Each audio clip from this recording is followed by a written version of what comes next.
History scholars, Mrs. Olson here. Today's lesson is titled American Imperialism. The learning target reads that you will be able to understand America's goals during the era of imperialism.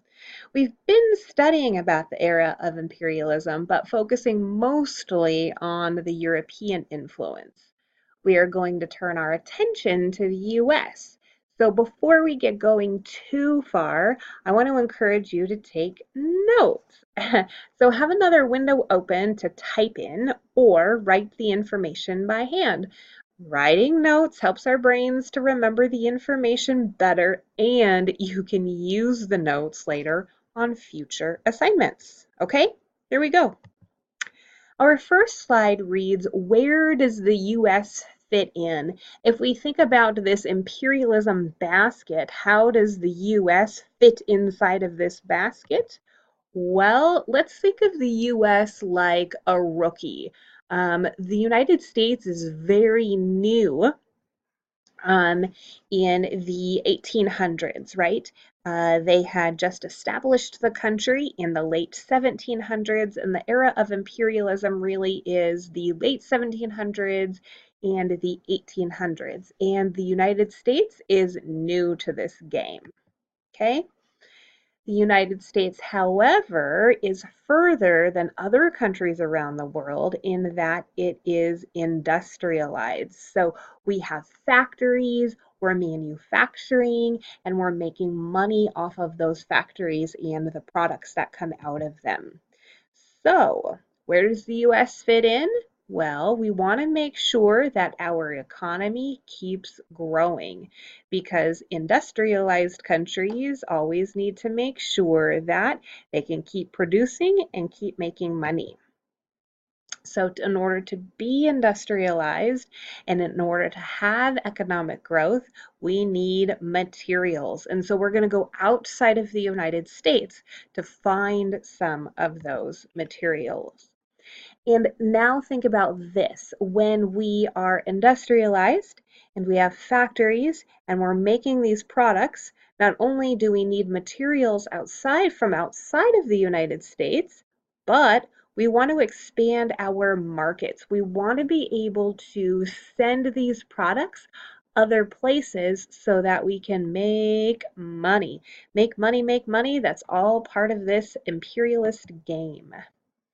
So this is just an old-fashioned picture of an old factory, but I wanted to give you an idea of what the early 1800s factories in the United States looked like. Okay? All right, so here we go with our world map. The United States right here.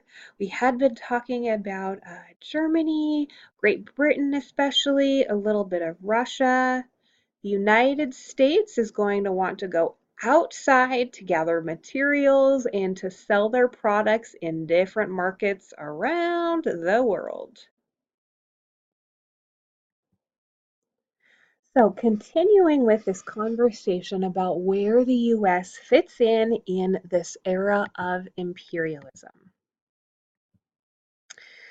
So this is a political cartoon.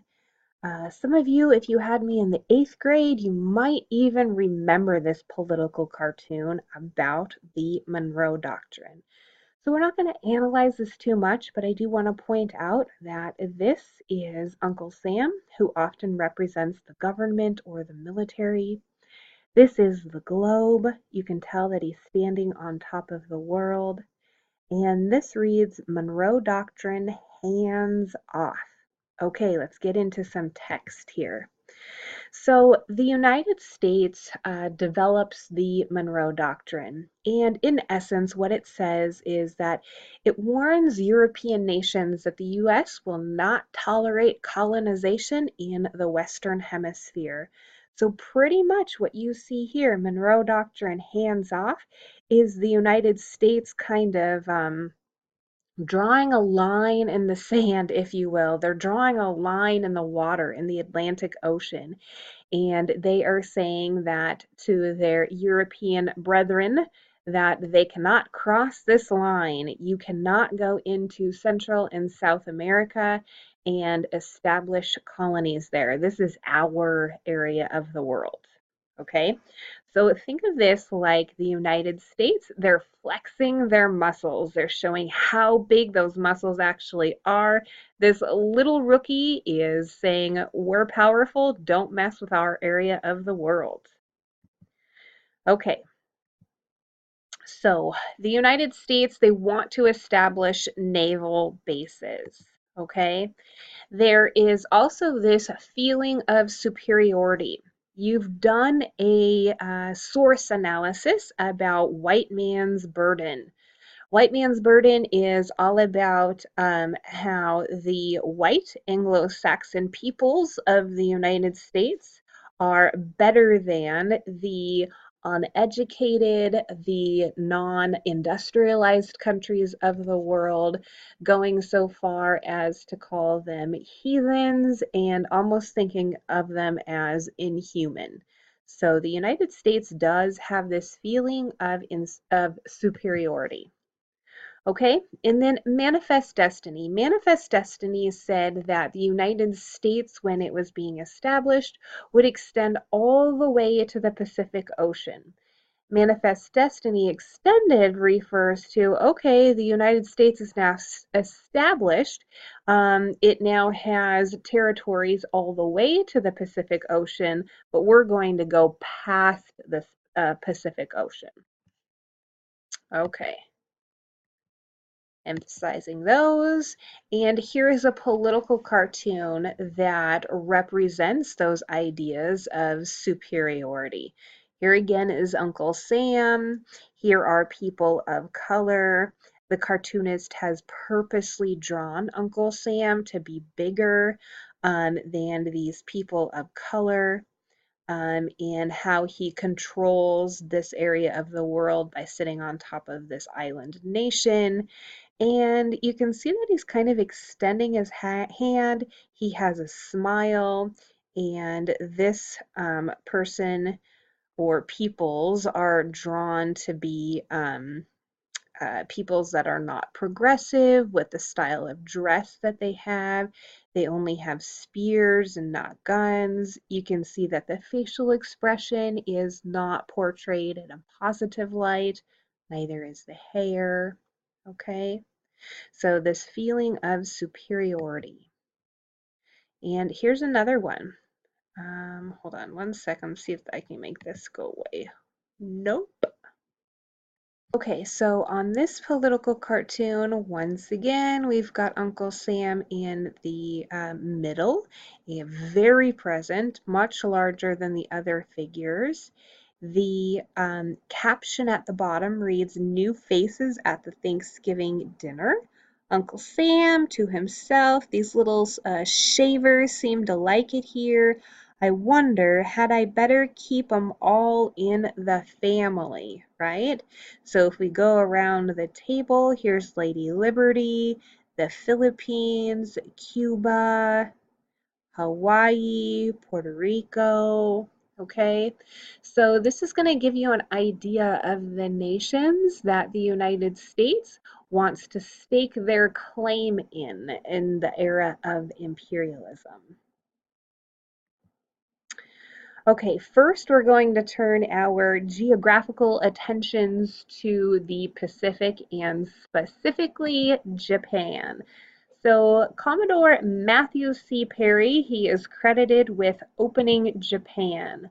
American business leaders believed that the U.S. would benefit from trade with Japan and also with China. So remember that the United States wants to establish new markets to sell their products so that they can make even more money. This reads that Japan's rulers believed that excessive contact with the West would destroy their culture. Japan's rulers actually had closed Japan off for hundreds of years with almost every country in the world up until Perry marches in there, or rather sails in there and opens Japan. We really forced Japan to take another look at what's happening in the world. So before this, they only allowed the Chinese and the Dutch to trade with them. They thought that if they traded with other people, other countries, that it would, in essence, infect the Japanese culture. Okay. Franklin Pierce was the president at this time, and he's the one that makes the decision to force Japan to trade and sends Perry over there to do that. Okay, so here's Franklin Pierce, the president at the time, and this is Commodore Matthew C. Perry, who sails into Tokyo Bay. Well, I forgot to put animation on this one, but that's okay. So in this note, I'm giving you the exact date, month, and year that 4 American warships sailed into Tokyo Bay. And the big idea here is that the American technology that enters Tokyo Bay is rather impressive to the Japanese because remember, they had been closed off for hundreds of years and they had only been allowed to trade with the Chinese and the Dutch. What happens is that Japan really is to take a second look. They're forced to make some changes if they want to be a player in this imperialistic world, if you will. Okay, so here are the mighty ships that sail into Tokyo Harbor, Tokyo Bay. And this is another one. I thought it was kind of a neat picture. You can see at the bottom when that thing goes away that it is Perry talking to the Japanese leaders. Okay. More expansion in the Pacific. The American decision to force Japan to open trade played an important role in Japanese history.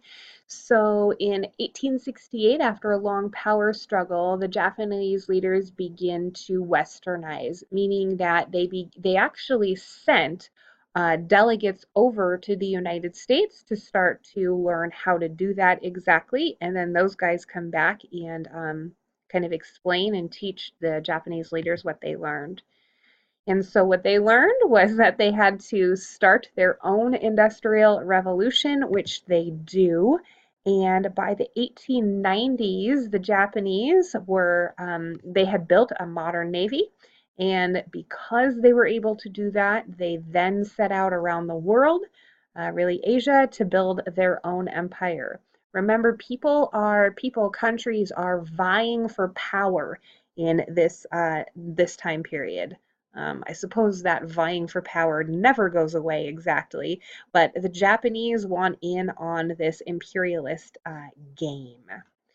So later on, I'm going to ask you a question and you're going to have to do some math with these numbers here. Okay, so I'm going to give you a hint that way. You're going to do some math a little bit later. Okay guys, I'm actually going to break this video lesson up into 2 parts. This first part focusing on Japan, the second part focusing on Hawaii. So I'm going to stop here and yeah, I'm going to stop here and you can open up the second video lesson about Hawaii. Let me know if you guys have questions. See you in the next one. Bye.